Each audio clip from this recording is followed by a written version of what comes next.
أعوذ بالله من الشيطان الرجيم بسم الله الرحمن الرحيم السلام عليكم ورحمة الله وبركاته الحمد لله وكفى والصلاة والسلام على رسولنا المصطفى وعلى آله وصحبه ومن اهتدى اللهم اجعل جمعنا هذا جمعا مرحوما وتفرقنا من بعده تفرقا معصوما ولا حول ولا قوة إلا بالله العلي العظيم قال الله تعالى في كتاب العزيز أعوذ بالله من الشيطان الرجيم يرفع الله الذين آمنوا منكم والذين أوتوا العلم درجات وقال رسول الله صلى الله عليه وسلم فقيه واحد أشد على الشيطان من ألف عابد أو كما قال. Alhamdulillah, kita rafakkan kesyukuran pada Allah Subhanahu Wa Taala.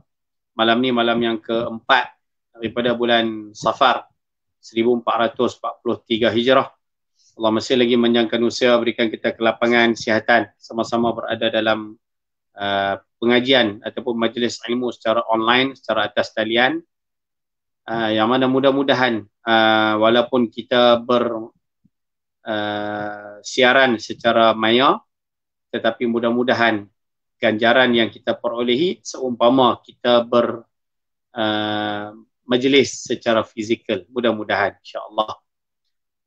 Jadi sahabat-sahabat yang dirahmati Allah Subhanahu Wa Taala sekalian, malam ni insya-Allah kita sambung kembali perbincangan kitab kita, kitab yang kecil tetapi besar manfaatnya, iaitu kitab 40 hadis kelebihan ilmu dan ulama. 40 hadis kelebihan ilmu dan ulama. Yang mana kitab ini disusun oleh Kiai Haji Muhammad Syukri bin Unus Al-Banjari hafizahullah taala. Kiai Haji Muhammad Syukri bin Unus Al-Banjari, yang mana beliau menyusun kitab ini hampir 37 ataupun 38 tahun yang lalu, tetapi masih lagi dimanfaatkan oleh penuntut ilmu, talibul ilim di Nusantara ini. Dan kitab ni diterjemah ke bahasa Melayu oleh murid beliau yang juga merupakan guru kita, iaitu Syekh Ahmad Fahmi Zamzam. Syekh Ahmad Fahmi Zamzam, ataupun nama pena beliau Abu Ali Al-Banjari An-Nadwi Al-Maliki hafizahullah ta'ala. Wa nafa'na bi'ulumihi wa bikitabi fi darini amin ya rabbal alamin.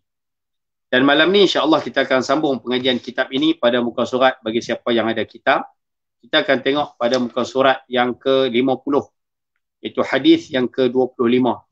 Dan kalau sempat malam ni kita akan baca sekali hadis yang ke-26. Kita akan baca dua tajuk kalau sempat.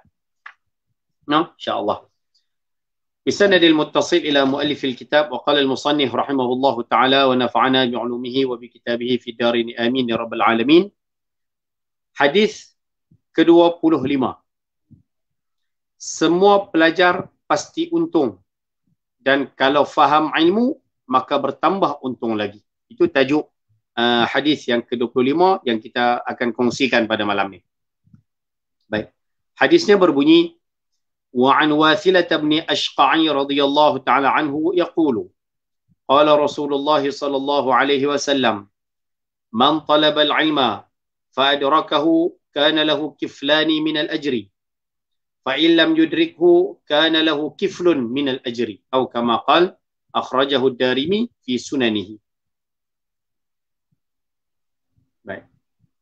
Artinya, maksud hadis tersebut, daripada Wathilah bin Ashqa radhiyallahu taala anhu berkata, bagi sahabat-sahabat yang menonton kuliah pada malam ini yang memiliki kitab ataupun yang dah ikuti pengajian ini di Masjid Sungai Limau, yang memiliki kitab, sahabat-sahabat boleh betulkan sikit ejaan nama sahabat Nabi SAW tersebut.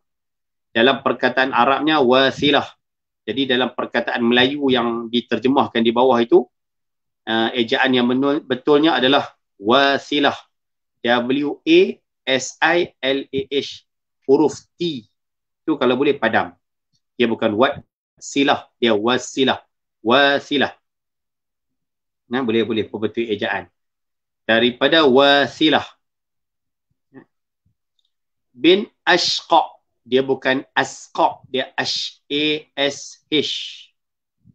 Ejaan yang benarnya A-S-H. Q-A, Ashqa. Dia bukan asqa, dia ashqa. Dan di perkataan, lupa saya sebut, dalam perkataan yang Arab tu kalau boleh letakkan atas huruf sin tu, letakkan titik 3 menjadi shin. Ashqa. Wasilah bin Ashqa radhiyallahu taala anhu. Daripada Wasilah bin Ashqa radhiyallahu taala anhu berkata, telah bersabda Rasulullah sallallahu alaihi wasallam, barang siapa mencari ilmu lalu dia mendapatkannya, maka baginya dapat 2 pahala. Dan barang siapa mencari ilmu tetapi ia tidak mendapatkannya, maka baginya mendapat 1 pahala. Hadis riwayat Imam Ad-Darimi di dalam kitab sunannya, iaitu Sunan Ad-Darimi. Baik. Sahabat-sahabat yang dirahmati Allah Subhanahu Wa Taala sekalian, siapa yang ada pen buat catatan sikit. Saya bagi ada makna yang mungkin kita perlu ulaskan sikit, bagi makna sikit, bagi makna dulu. Sekali baru kita baca keterangan yang Syekh Fahmi tulis. Ya. Saya baca sekali lagi. Daripada Wasilah bin Ashqa radhiyallahu taala anhu telah bersabda Rasulullah sallallahu alaihi wasallam, barang siapa mencari ilmu lalu dia mendapatkannya, atas perkataan siapa yang ada kitab, atas perkataan mendapatkannya tu buat kurungan, tulis di atas dia memahaminya. Mendapatkannya itu dengan makna memahaminya. Fahamlah bahasa kita lah, faham. Siapa-siapa cari ilmu dan dia faham apa yang dia belajar tersebut, maka baginya mendapat 2 pahala. 2 pahala. Apa maksud 2 pahala? Sahabat-sahabat buat catatan sikit lagi di bahagian bawah buku tu. Ataupun buat di bahagian tepi yang kosong pun boleh. Sahabat-sahabat tulis di situ 2 pahala tu maksud dia, pahala nombor 1 disebut pahala masyaqatut talab. Pahala susah mencari ilmu dia akan dapat. 1. Kan, barang siapa yang cari ilmu dan dia faham ilmu tersebut, dia dapat 2 pahala. 2 pahala tu pahala apa dia dapat? Nombor 1, pahala masyaqatul talab, pahala menuntut ilmu. Masyaqqah fi talabil ilmi. Susah dia dalam menuntut ilmu, dia akan dapat 1 pahala. Dan pahala tersebut sangat besar. Kan, pahala dia susah pergi mengaji, habis masa, habis duit, habis tenaga, habis apa, kadang stres, kadang marah, kadang geram, kadang terpaksa lawan kehendak nafsu, terpaksa korban banyak perkara yang dia suka. Jadi kesusahan yang dia korbankan itu Allah Ta'ala balas dengan ganjaran pahala. 1. Pahala nombor 2, sahabat-sahabat tulis pahala mendapatkan ilmu. Pahala mendapatkan ilmu. Maknanya pahala mendapatkan ilmu bila dia faham, maknanya dia dapat ilmu tersebut. Jadi dia akan dapat pahala memahami ilmu tersebut. Jadi bagi orang macam ni dapat 2 pahala. Boleh no? Catat sikit maknalah baru kita faham apa maksud hadis ini. Dan barang siapa mencari ilmu tetapi dia tidak mendapatkannya. Sahabat-sahabat tulis di atas tidak mendapatkannya itu dengan makna tidak memahaminya.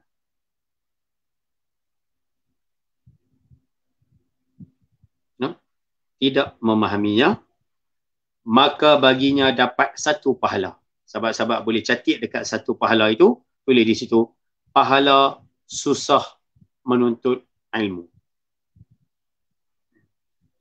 Orang yang menuntut ilmu tapi dia tak dapat apa yang dia belajar, dia tak faham apa yang dia mengaji, dia tetap dapat pahala. Pahala apa? Pahala masyaqqah fi talabil ilmi. Pahala susah dalam menuntut ilmu, dia tetap dapat. Boleh no, catatan tersebut sahabat-sahabat simpan dalam buku. InsyaAllah dia memudahkan untuk kita rujuk nanti dan memudahkan untuk kita faham. Baik, cuba tengok keterangan yang ditulis oleh Syekh Ahmad Fahmi Zamzam sallallahu taala. Baik. Kata beliau, keterangan. Sungguh untung menjadi pelajar agama itu. Jadi pelajar sahaja sudah dapat pahala walaupun belum faham apa-apa. Syekh Fahmi memulakan keterangan hadis ini dengan mengatakan untung mengaji agama ni. Orang yang menuntut ilmu ni untung sangat, khususnya al-ilmuddin. Mengaji ni, menuntut ilmu ni khususnya ilmu agama. Untung sangat orang yang menuntut ilmu khususnya ilmu agama ini. Jadi pelajar sahaja sudah dapat pahala. Main mengaji je boleh pahala. Duk mengadap macam dapat ilmu saja boleh pahala. Dengar kuliah, dengar pengajian boleh pahala. Baru duduk mendengar dapat pahala. walaupun belum faham apa-apa, walaupun mengaji tu tak faham, nganga tak faham, tetap dapat ganjaran. Sebab apa? Sebab pahala susah mendapatkan ilmu tu dia dapat. Apakah lagi kalau faham ilmu yang dicarinya, maka mendapat 2 pahala. Apatah lagi kalau datang menuntut ilmu dengan banyak susah yang pelbagai, macam-macam susah untuk datang tuntut ilmu, dan kemudian dapat pula ilmu yang dipelajari itu, faham, Allah Ta'ala bukakan hatinya, dia faham ilmu yang disampaikan. Jadi dia mendapat 2 ganjaran di sisi Allah Subhanahu wa Ta'ala. Jadi, dengar Syekh Fahmi pesan, Islam meletakkan belajar agama ini di martabat yang paling tinggi di dalam keadaan yang sangat menguntungkan. Sebab itu menuntut ilmu ni, orang yang mengaji, orang yang tuntut ilmu, orang yang jadikan hidup ini sentiasa mendapatkan ilmu, orang ni berada dalam kedudukan yang paling untung sekali. Sahabat-sahabat cuba bayang, kalau seseorang itu menjadi talibul ilim, menjadi penuntut ilmu, daripada pagi sampai ke malam, tugasnya menuntut ilmu. Allah. Ataupun kita yang ada pada malam ini, banyaknya bekerja. Kita bekerja, kita ada komitmen, ada urusan yang pelbagai. Tetapi dalam urusan yang pelbagai itu, kita ada masa untuk menuntut ilmu. Kita pastikan amalan menuntut ilmu ni menjadi amalan rutin harian. Tidak ada hari yang berlalu, melainkan ada di dalamnya menuntut ilmu. Macam mana, bahasa kampung kita ni, macam mana pun mengaji. Sibuk macam mana pun, bagi ada pengajian dalam kehidupan seharian. Supaya apa? Supaya kita ni termasuk di kalangan orang yang sentiasa menuntut ilmu. Rupanya, orang yang macam ni disebut talibul ilim, penuntut ilmu. Dia akan mendapat ganjaran yang sangat besar di sisi Allah Ta'ala.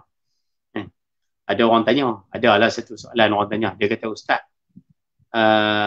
bila kita mengaji tentang isu penuntut ilmu ni, adakah 24 jam tu kena mengaji?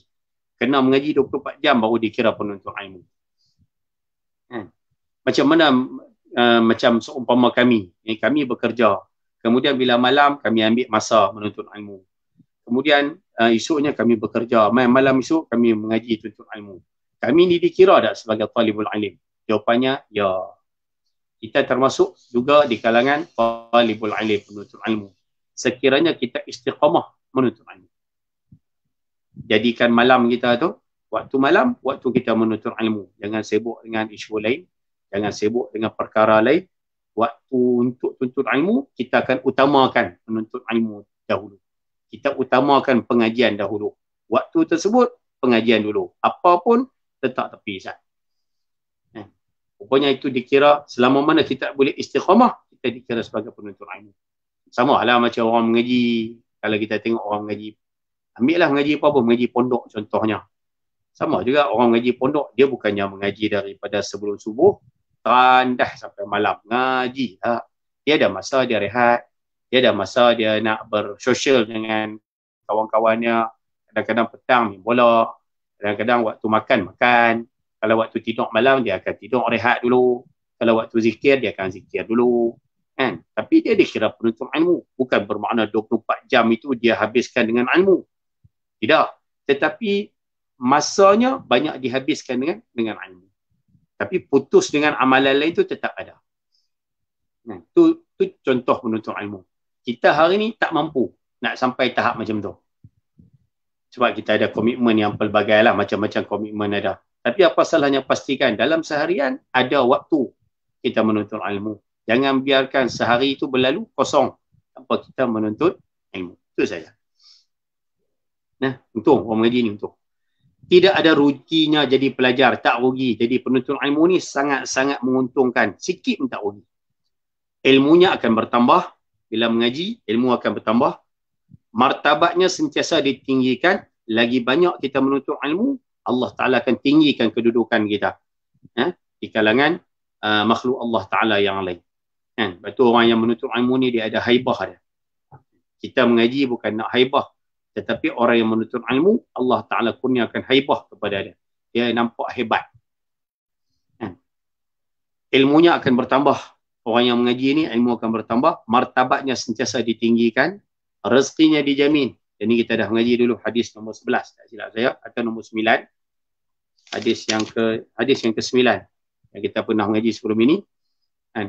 yang mana disebutkan secara marfu' oleh Ziyad bin Haris As-Sudai marfu'an, man talaba al-ilma takaffalallahu lahu bi rizqihi. Siapa yang menuntut ilmu, Allah Ta'ala akan menjamin untuk mencukupkan rezekinya. Jadi orang yang menuntut ilmu ni rezekinya dijamin. Don't worry. No, lagi hidup di dunia akan lebih bahagia. Ni antara balasan ganjaran duniawi yang Allah Ta'ala akan kurniakan. Ini baru duniawi, apatah lagi ukhrawi, ganjaran akhirat apatah lagi jauh lebih besar lah. Dalam dunia pun Allah Ta'ala bagi, ilmunya akan bertambah, martabatnya akan makin tinggi, rezekinya Tuhan jamin, hidup di dunia akan lebih bahagia, dia akan menjadi lebih tenang. Allah Ta'ala akan berikan kepada dia perkara-perkara yang membahagiakan dia. Kerana Allah Ta'ala bagi isteri yang solehah membahagiakan, anak yang baik membahagiakan, rezeki yang mencukupi membahagiakan, rumah yang tenteram membahagiakan, kenderaan yang selesa membahagiakan, sahabat-sahabat yang memahami membahagiakan, pekerjaan yang tidak terlalu menekan membahagiakan.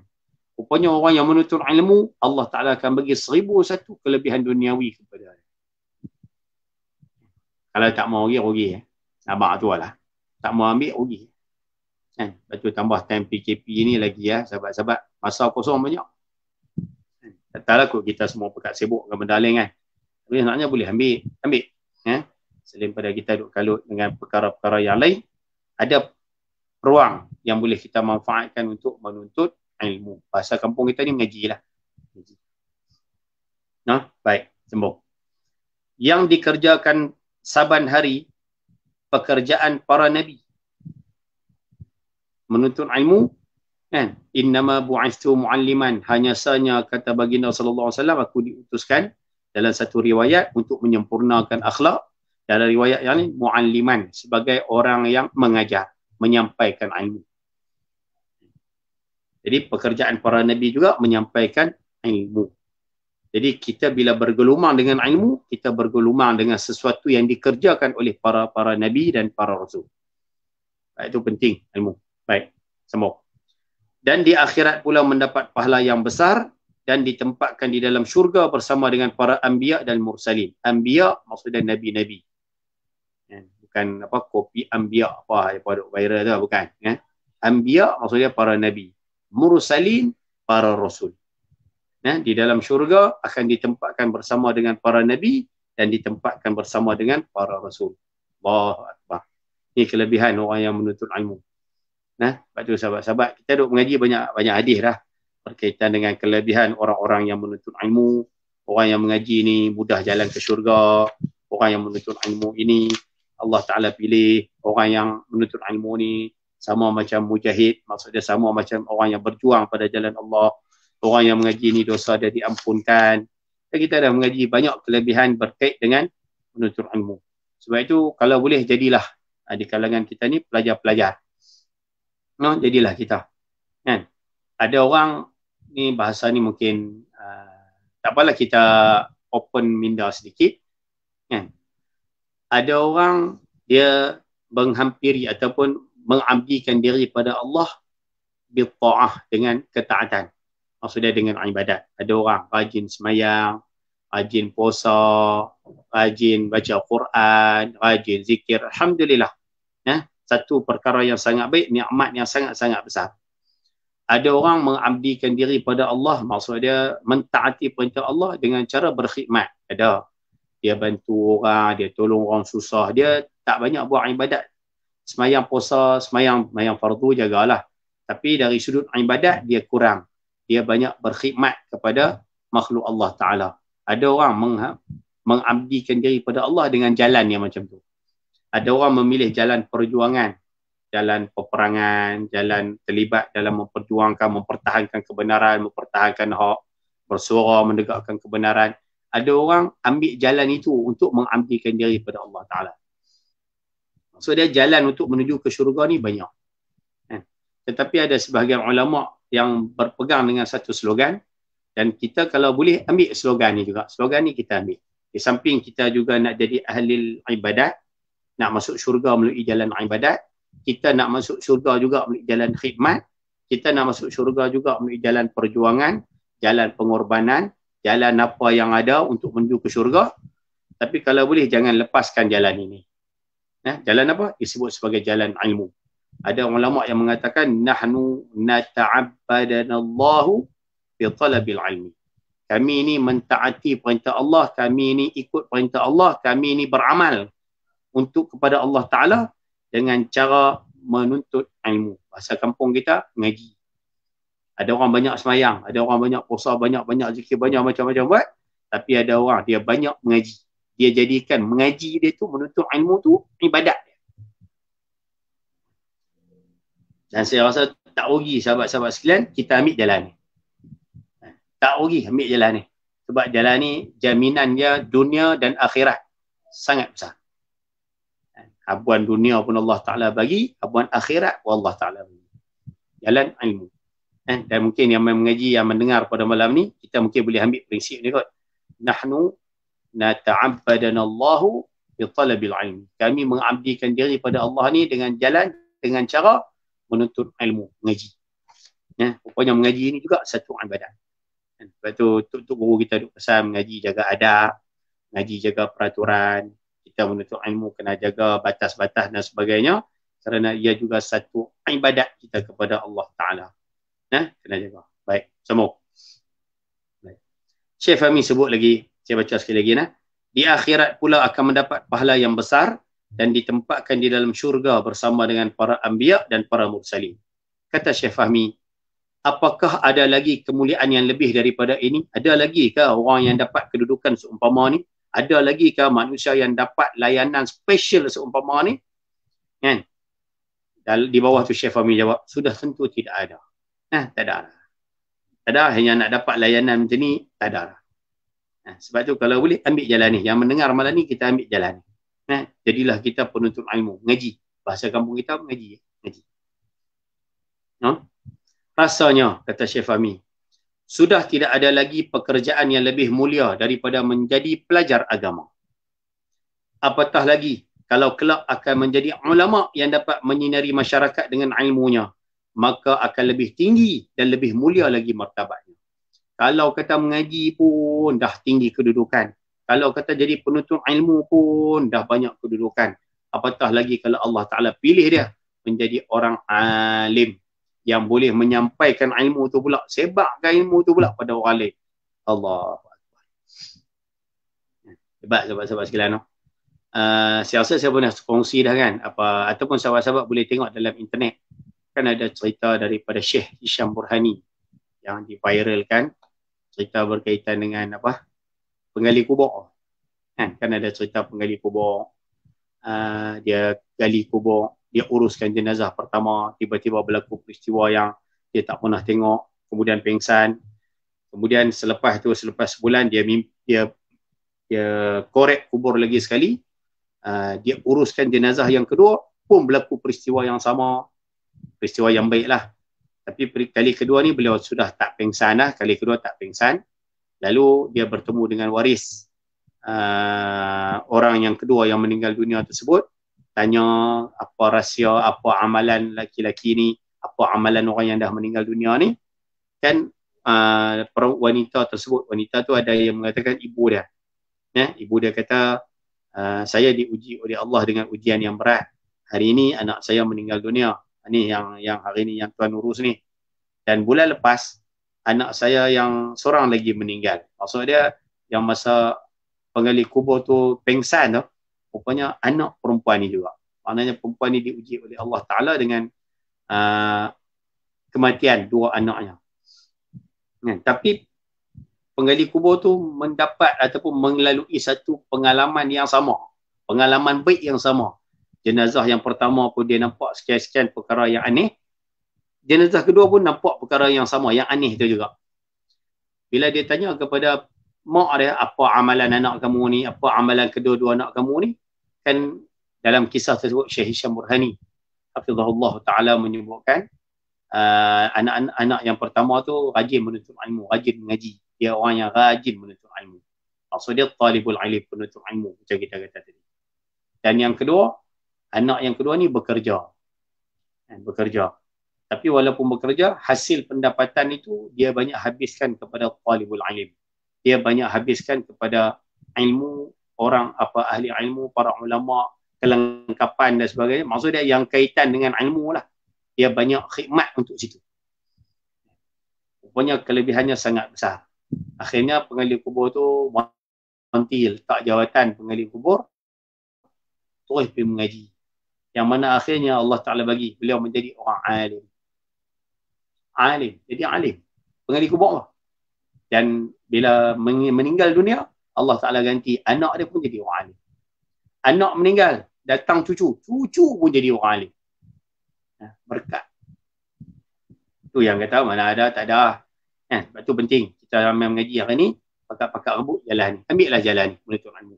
Sebab-sebab kalau nak kereta ni, perkongsian lah sama. Saya pun sama sebagai nasihat, kita amalkan balik.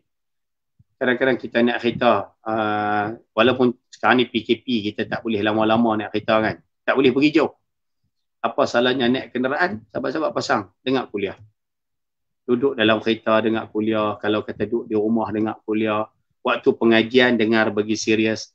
Waktu kita tak boleh nak serius, bukan kita sengaja tak nak serius. Tetapi kita tak mampu untuk serius waktu tersebut dalam menuntut ilmu. Contoh macam dalam kenderaan. Dalam kenderaan, kita bawa kereta. Macam mana kita nak serius menuntut ilmu? Memang susah. Walaupun susah macam tu, sahabat-sahabat pasang. Mana tahu daripada 100 yang disampaikan oleh guru, kita dapat 1. 100 perkara yang dikongsikan oleh guru tersebut, kita dapat tak banyak, 1 je. Jadi yang penting, kita mahu hidup dalam suasana penuntut ilmu. Itu kita nak. Sebab kelebihannya sangat besar, ganjarannya sangat tinggi, kemuliaannya sangat agung. Baik. Syekh Fahmi tulis di bawah ni, ya Allah, ini satu doa, jadikanlah kami daripada jadikanlah kami daripada hamba-hambamu yang sentiasa haus dengan ilmu pengetahuan. Lapangkanlah dada kami untuk menerima ilmu yang bermanfaat dan kumpulkanlah kami di hari kiamat bersama dengan para anbiya dan mursalin. Amin, amin, amin, ya Rabbal Alamin. Ini penutup kepada keterangan hadis yang ke-25 ini. Syekh Fahmi menulis sedikit doa yang mudah-mudahan Allah Ta'ala makbulkan doa yang kita bacakan sebentar tadi. Baiklah, insyaAllah. Itu hadis yang pertama. Hadis yang kedua. Baik. Hadis yang ke-26. Kita sambung sikit lagi. Ini bila kita menuntut ilmu, bila kita diberikan Allah Ta'ala dengan ilmu, kalau boleh manfaatkan ilmu tersebut dengan pelbagai cara, tapi jangan tinggal cara ni, iaitu mengajarkan ilmu. Ataupun kalau lorak kampung kita ni, tolong share, sampaikan ilmu yang kita pelajari. Bila dah Allah Ta'ala berikan ilmu, belajar, tuntut ilmu, faham, kongsikan ilmu tersebut dengan kedua. Baik. Hadis yang ke-26, kelebihan mengajarkan ilmu. An Ibn Mas'ud radhiyallahu ta'ala anhu qala qala Rasulullah sallallahu alaihi wasallam naddara Allahu imra'an sami'a minna shay'an faballaghahu kama sami'ahu farubba muballighin aw'a min sami'in atau kama qala akhrajahu Tirmidzi wa sahhahahu. Daripada Ibnu Mas'ud radhiyallahu ta'ala anhu berkata, Rasulullah sallallahu alaihi wa ala alihi wa baraka wasallam bersabda, semoga Allah memberikan kebaikan dan keindahan akan seseorang yang mendengar daripada kami sesuatu, lalu dia menyampaikannya kepada orang lain. Maka barangkali orang yang mendengar itu lebih mengambil manfaat daripada orang yang menyampaikannya. Hadis riwayat daripada Al-Imamu At-Tirmidzi. Baik. Sahabat-sahabat yang dirahmati Allah Subhanahu Wa Taala sekalian, saya rasa hadis ni tak banyak perkataan yang mubaham untuk kita ulas, tetapi gambaran umum hadis ini, baginda menyatakan nadarallahu imra'an, Allah Ta'ala akan berikan kebaikan dan keindahan kepada seseorang. Maksudnya akan berikan kurniaan yang besar kepada seseorang. Sami'a minna syai'an, yang mana dia mendengar sesuatu daripada kami, yakni daripada Nabi SAW.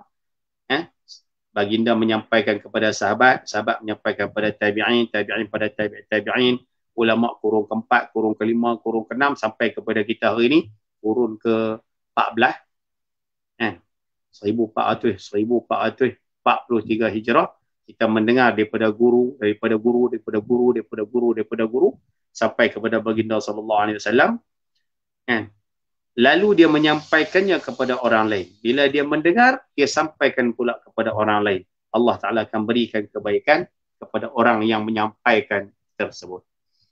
Lalu baginda bersabda, farubba muballighin aw amin sami'in. Maka barangkali orang yang mendengar itu boleh jadi yang dengar benda tersebut, yang disampaikan ilmu tersebut lebih mengambil manfaat daripada yang menyampaikannya. Boleh jadi yang mendengar kadang-kadang dia lebih beramal, dia lebih buat, dia lebih praktik apa yang disebut berbanding orang yang bercakap, yang menyampaikan ini. Tapi Nabi sebut dalam ni farubba. Perkataan rubba membawa maksud. Dalam hadis ni dia terjemah barangkali. Tapi kalau bahasa kita ni kita sebut jarang-jarang. Kan? Tapi jaranglah orang yang menyampaikannya itu, yang mendengar itu, dia lebih ambil manfaat, dia lebih praktik daripada yang bercakap.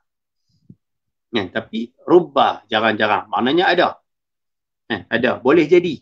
Kadang-kadang yang mendengar ni, dia dengar, dia buat.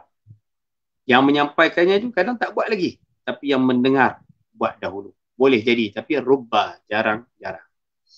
Baik. Keterangan, cuba kita tengok sikit huraian.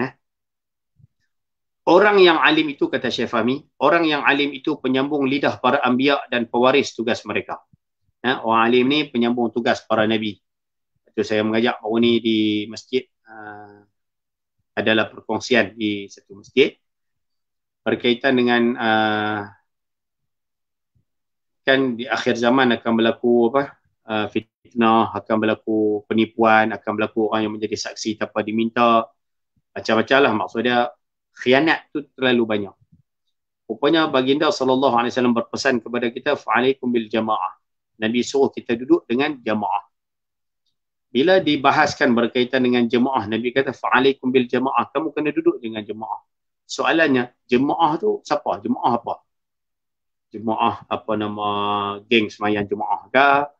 Geng ataupun geng nuri kahwin ke? Ataupun geng NGO ke? Ataupun geng parti politik ke? Ataupun geng kumpulan fan bola ke? Ataupun kumpulan rider-rider ke? Kumpulan apa yang disebut? Alaikum bil jamaah.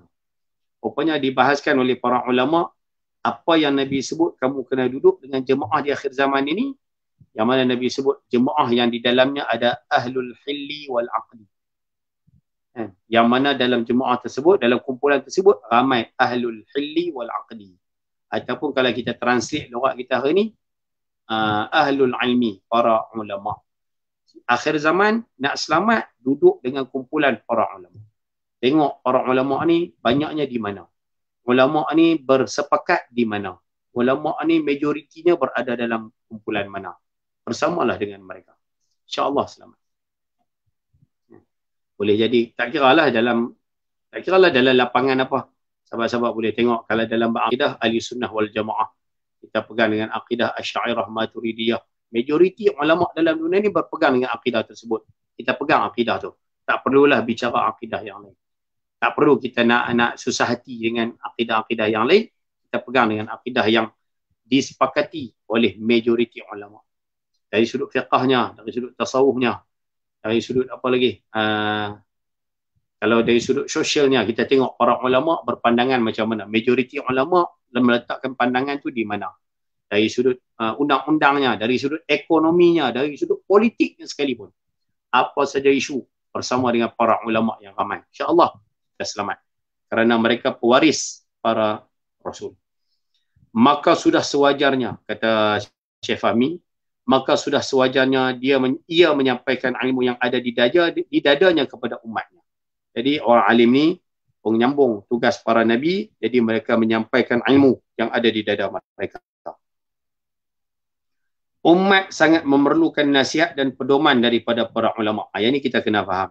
Umat tidak boleh jauh daripada para ulama. Nak selamat, duduk dengan para ulama. InsyaAllah. Sebab mereka diberikan ilmu oleh Allah Ta'ala diberikan kasyaf, pembukaan oleh Allah Ta'ala, diberikan fuyudat yang banyak oleh Allah Ta'ala, futuhat yang banyak daripada Allah Ta'ala. Jadi kita sebagai orang awam, orang biasa, ikutlah para ulama. Para ulama ni betul ramai orang alim. InsyaAllah. Oleh itu, ulama jangan tinggal diam. Mereka hendaklah sentiasa memberikan bimbingan kepada masyarakat, memimpin melaksanakan ibadat, menjadi ikutan dalam buat kebaikan dan menegur kesalahan umat. Maksudnya umat, ulama perlu berperanan menyampaikan ilmu. Bila tahu, sampaikan ilmu. Baik, nanti kita bincanglah ilmu apa boleh sampai, ada ilmu tak boleh sampai apa, nanti kita tengok. Ada di belakang ni, tak silap saya, berkaitan dengan ilmu, ada yang boleh sampai, ada yang ilmu yang tak boleh sampai. Nanti kita bincang ilmu apa yang boleh cerita. Sehingga dalam hadis ni ada di belakang, nanti kita akan bincang. Imam Sayyidina Abu Hurairah sebut, dia kata Nabi sebut pada aku 2 jenis ilmu. Satu aku dah bagi tahu, satu ilmu ni aku dah cerita pada kamu, tapi satu lagi aku tak cerita, aku simpan. Sebab kalau aku cerita, uti'a hadzal bul'um, kepala aku kena pancung. Itu senang bahasa lah. Kepala aku akan kena pancung.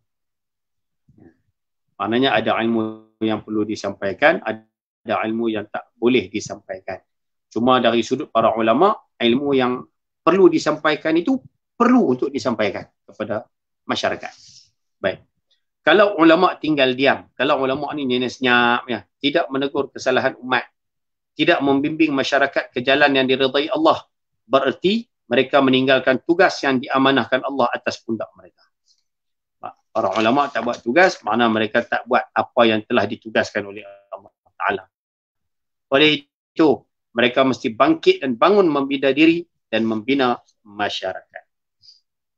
Tak kira lah sama ada dengan percakapan atau dengan perbuatan atau dengan ahwal, apa saja keadaan yang ada pada ulama tersebut, dia perlu untuk menyampaikan ilmu kepada manusia. Dan mungkin juga suatu amalan itu hanya sekali dua kali dapat kita amalkan.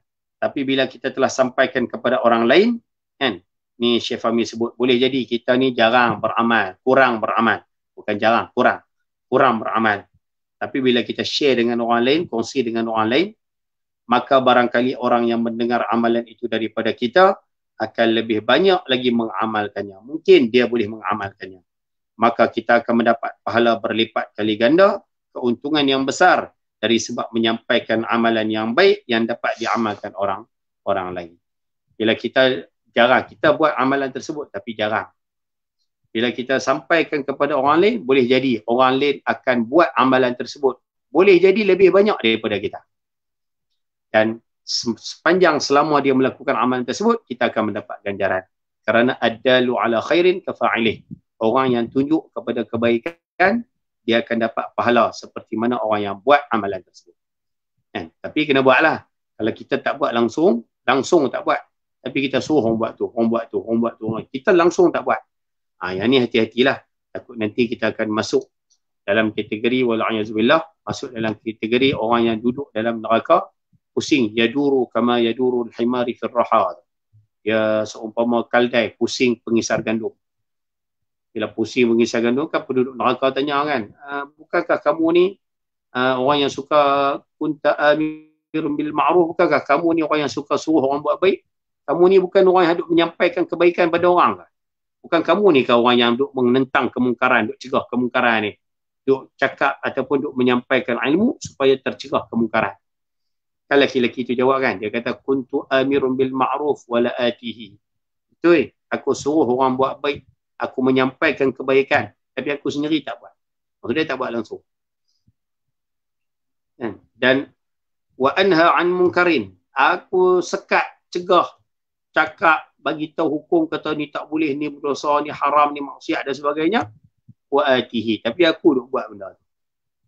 Wal'ayazubillah, hati-hati ditakuti termasuk dalam perkara-perkara yang sebegitu. Jadi mudah-mudahan orang yang menyampaikan ilmu, Allah Ta'ala akan berikan kebaikan yang besar kepada mereka. Jadi kita yang mendengar malam ni pun boleh ambil benda ni, boleh dapat poin. Yang pertama kita mengaji tadi berkaitan dengan orang belajar pasti untung. Kalau faham ilmu lagi untung. Sebab tu jangan lepaskan peluang menjadi penuntut ilmu masa kita hidup ni. Sebelum mati ni, pastikan kita tergolong di kalangan orang-orang yang sentiasa menuntut ilmu. Mudah-mudahan di samping kita menjadi abid, di samping kita menjadi khadim, orang yang berkhidmat, di samping kita terlibat dalam perjuangan, di samping kita terlibat dalam pengorbanan, di samping kita ni jadi orang kaya yang dermawan, di samping kita ni orang yang qari, rajin baca Quran, rajin buat ibadat, rajin zikir, rajin apa dan sebagainya, di samping kita bekerja, berkhidmat untuk keluarga, untuk masyarakat dan sebagainya, jangan lepaskan peluang. Satu lagi bidang, bidang ilmu. Jadilah kita penuntut ilmu. Itu. Dan yang kedua kita mengaji tadi berkaitan dengan sampaikan ilmu. Kerana kelebihan orang yang mengajarkan ilmu ini sangat-sangat besar. InsyaAllah. Nanti pertemuan akan datang, sahabat-sahabat akan tengok. Kita akan mengaji berkaitan dengan tajuk sampaikan ilmu walaupun sedikit. Dan satu lagi. Yang ini menarik. Ini kita akan tengok tajuk mengambil barakah daripada Rasulullah SAW dan para ulama. Rupanya dalam menuntut ilmu, selain daripada kita mengaji, selain daripada duduk mengadah kitab, selain daripada duduk depan tok guru, selain daripada kita catat apa yang disampaikan tok guru, kita kadang-kadang tak ambil ataupun tak perasan tentang isu mengambil barakah, ambil berkat pula. Yang ni nanti kita mengaji. Mengaji ni bukan setakat ambil ilmu, berkat pun kena ambil. InsyaAllah. Jadi sahabat-sahabat yang dirahmati Allah SWT sekalian, saya rasa cukup sekadar tu dulu untuk malam ni. Mudah-mudahanlah dua hadis ini berikan sedikit semangat kepada kita untuk kita sama-sama menuntut ilmu, menjadi penuntut ilmu, dan mudah-mudahan dia menjadi amalan dalam kehidupan kita insyaAllah. Jadi saya rasa cukup sekadar itu dulu. Apa yang baik daripada Allah Ta'ala, yang buruk kelemahan diri sendiri. Mohon maaf terkasar bahasa, tersalah kata. Sekian, wabillahi taufiq wal hidayah. Assalamualaikum warahmatullahi wabarakatuh. Bismillahirrahmanirrahim. Alhamdulillah rabbil alamin. Wassalatu wassalamu ala ashrafil anbiya wal mursalin wa ala alihi wa sahbihi ajma'in. Allahumma rabbana zidna ilma wa wassi' fi rizqina wa barik lana fima razaqtana waj'alna mahbuban fi qulubi ibadik wa azizan fi uyunihim waj'alna wajihan fi dunya wal akhirah wa minal muqarrabin ya kathiran nawal ya hasanal fi'al ya qa'iman bila zawal ya mubdi'an bila mithal walakal hamdu wal minnatu wasyarafu ala kulli hal. وصلى الله على سيدنا محمد وعلى آله وصحبه وبارك وسلم بنية التوفيق والقبول. الفاتحة. أعوذ بالله من الشيطان الرجيم.